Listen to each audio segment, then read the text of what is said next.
Hey everybody is welcome to Ins and Outs of English. আশা করছি প্রত্যেকে ভালো আছেন এবং সুস্থ আছেন। ভার্ব যাকে বলা হয় ইংলিশ গ্রামারের সোল বা হার্ট বা প্রাণ বলতে পারি আমরা। এই ভার্বকে ছাড়া ইংলিশ গ্রামার আদৌ পসিবল না। ইভেন আমরা যদি কোনো সেন্টেন্স মেক করতে চাই তাহলেও সম্ভব না এই ভার্ব ছাড়া। সো ভার্ব হচ্ছে ইংলিশ গ্রামারের একটি অত্যাবশ্যকীয় অংশ। শুধু ইংলিশ গ্রামার কেন, এই পৃথিবীতে প্রচলিত প্রত্যেকটি ভাষার মধ্যে এই ভার্ব বা ক্রিয়ার গুরুত্ব অপরিসীম। কোনো ভাষাই এই ভার্ব কিংবা ক্রিয়া ছাড়া পুরোপুরি স্বয়ংসম্পূর্ণ হতে পারে না। ইংলিশ গ্রামারে এই ভার্ব শিখতে গিয়ে আমরা প্রথমেই যেই সমস্যার সম্মুখীন হই সে সমস্যাটি হচ্ছে কোন ভার্বগুলো সিঙ্গুলার এবং কোন ভার্বগুলো প্লুরাল এটা সঠিকভাবে আইডেন্টিফাই করতে না পারা। আর ভার্বকে যদি আপনি সঠিকভাবে আইডেন্টিফাই করতে না পারেন তাহলে আপনি সঠিকভাবে কোনো সেন্টেন্স মেক করতে পারবেন না।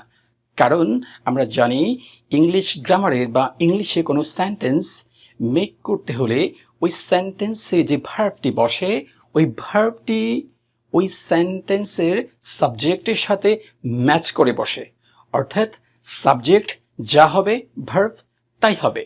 আমরা প্রত্যেকেই জানি সাবজেক্ট সিঙ্গুলার হলে ভার্ব সিঙ্গুলার হয় এবং সাবজেক্ট প্লুরাল হলে ভার্ব প্লুরাল হয়।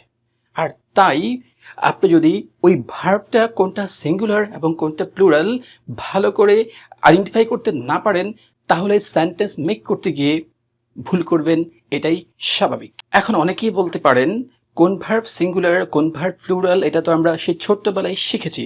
হ্যাঁ শিখেছেন, বাট যদি কোয়েশ্চেন করা হয় কিভাবে শিখেছেন, মুখস্থ করেছেন। আর এই মুখস্থ করার ফলে যখন এই ভার্বগুলোকে ব্যবহার করার দরকার হয় আমরা তখন তাদেরকে সঠিকভাবে ব্যবহার করতে ব্যর্থ হই।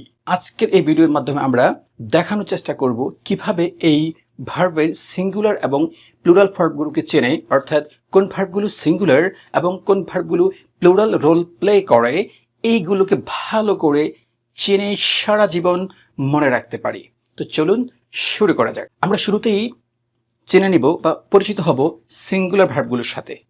কোন ভার্বগুলোর সাথে? সিঙ্গুলার ভার্বগুলোর সাথে। ওয়ার্ডটা কি বললাম? সিঙ্গুলার। ওয়ার্ডটি ভালো করে খেয়াল করুন, ওয়ার্ডটি কি? সিঙ্গুলার। এই সিঙ্গুলার ওয়ার্ডটি কি দিয়ে শুরু হয়েছে, অর্থাৎ কোন লেটার দিয়ে এই ওয়ার্ডটি শুরু হয়েছে? অফকোর্স আপনারা দেখতে পাচ্ছেন স্পষ্ট যে এই ওয়ার্ডটি শুরু হয়েছে অ্যাস দিয়ে, রাইট? অ্যাস লেটার দিয়ে এই ওয়ার্ডটি শুরু হয়েছে। এই অ্যাসটিকে ভালো করে মনের মধ্যে বেঁধে রাখুন, একটু পরে কাজে লাগবে, রাইট? সো যা বলছিলাম এই ওয়ার্ডটি শুরু হয়েছে কি দিয়ে? অ্যাস দিয়ে। এবং ফরচুনেটলি যে ভার্বগুলো সিঙ্গুলার, অর্থাৎ ইংরেজি গ্রামারের যে ভার্বগুলো সিঙ্গুলার ওই প্রত্যেকটা ভার্ব অ্যাস দিয়ে শেষ হবে। সোজা কথা, যে ভার্বগুলো অ্যাস দিয়ে শেষ হয় ওগুলোই সিঙ্গুলার ভার্ব, অর্থাৎ যে ভার্বগুলো অ্যাস দিয়ে শেষ তাদের নাম অ্যাস দিয়ে শুরু, অর্থাৎ তারা সিঙ্গুলার।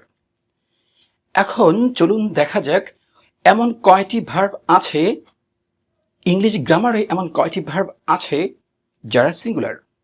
টোটাল এ ধরনের মাত্র 4টি ভার্ব আছে। কয়টি? 4টি। যেমন number 1 is, number 2 was, number 3 has, and number 4 very important, very important, verb plus as বা is। এটার মানে কি? What is verb plus as by is?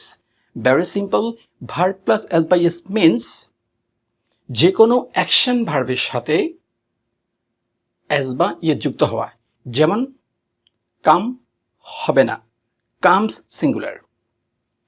গো নয় কিন্তু, গো সিঙ্গুলার। ডু নয়, ডাস সিঙ্গুলার। ওয়ান্ট নয়, ওয়ান্টস সিঙ্গুলার। প্লে নয়, প্লে সিঙ্গুলার। অর্থাৎ যে ভার্বগুলোর সাথে অ্যাস থাকবে তারাই সিঙ্গুলার। তাহলে মোদ্দা কথা হচ্ছে যে ভার্বগুলো অ্যাস দিয়ে শেষ ওগুলোই কি ইংলিশ গ্রামারের সিঙ্গুলার ভার্ব। এইবার চলুন দেখা যাক কোন ভার্বগুলো plural. And fortunately there are 4 plural verb and they are were, have and verb without as বা yes. যেমন come not comes, do not does, go not goes, want not wants, play not plays. So চারটি হচ্ছে plural verb, চারটি হচ্ছে singular verb. Plural কোনগুলো? Are, were, have and verb without s or es. Singular কোনগুলো? যেগুলো s দিয়ে শেষ, অর্থাৎ is, was, has and verb plus s বা ইয়েস। Very simple. রইল বাকি অ্যাম। এই অ্যাম ভার্বটি কি সিঙ্গুলার না প্লুরাল? আচ্ছা, আপনারা কি কখনো এই অ্যাম ভার্বটিকে আই ছাড়া, অর্থাৎ সাবজেক্ট যে আই রয়েছে, এই আই ছাড়া কি আপনারা তাকে কখনো দেখেছেন অ্যামকে?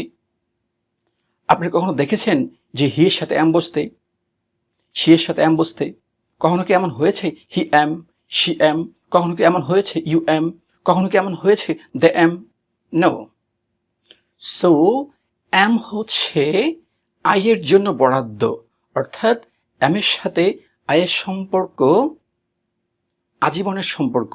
এই বন্ধন কখনোই ভাঙ্গার নয়, এটা চিরস্থায়ী বন্ধন। সো যেহেতু এখানে এম আইকে নিয়ে আজীবন সুখে থাকার সিদ্ধান্ত নিয়ে ফেলেছে, আমার আপনার বাধা কোথায়? এমকে ছেড়ে দিন না। এমকে কেন আপনি সিঙ্গুলার এবং প্লুরাল ভার্বের তালিকায় নিয়ে আসবেন? এম শুধুই আয়ের জন্য। That's it. রইল বাকি হ্যাড। এই হ্যাড ভার্বটি কি সিঙ্গুলার নাকি প্লুরাল নাকি উভয়ই?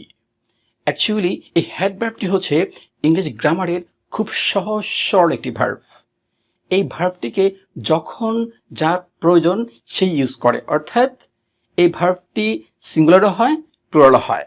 সাবজেক্ট যখন যা হয় এই ভার্বটি তখন কি করে ওই সাবজেক্টের সাথে ম্যাচ করে, অর্থাৎ সাবজেক্ট সিঙ্গুলার হলেও এই হ্যাড ম্যাচ করে, সাবজেক্ট যদি প্লুরাল হয় এই হ্যাড ম্যাচ করে। অর্থাৎ হ্যাড হচ্ছে কি ভার্ব? সহজ সরল ভার্ব, উভয়মুখী ভার্ব, সিঙ্গুলার হয় প্লুরাল হয়। That's it. এই ছিল আমাদের সিঙ্গুলার প্লুরাল ভার্ব সংক্রান্ত আলোচনা। আই হোপ আপনার যদি সিঙ্গুলার প্লুরাল নিয়ে কোনো সমস্যা থেকে থাকে, আশা করছি এই ক্লাসটির মাধ্যমে ওই সমস্যাটির সমাধান আমরা একটু হলেও করতে পেরেছি। আশা করছি সাথেই থাকবেন। Tata, bye bye.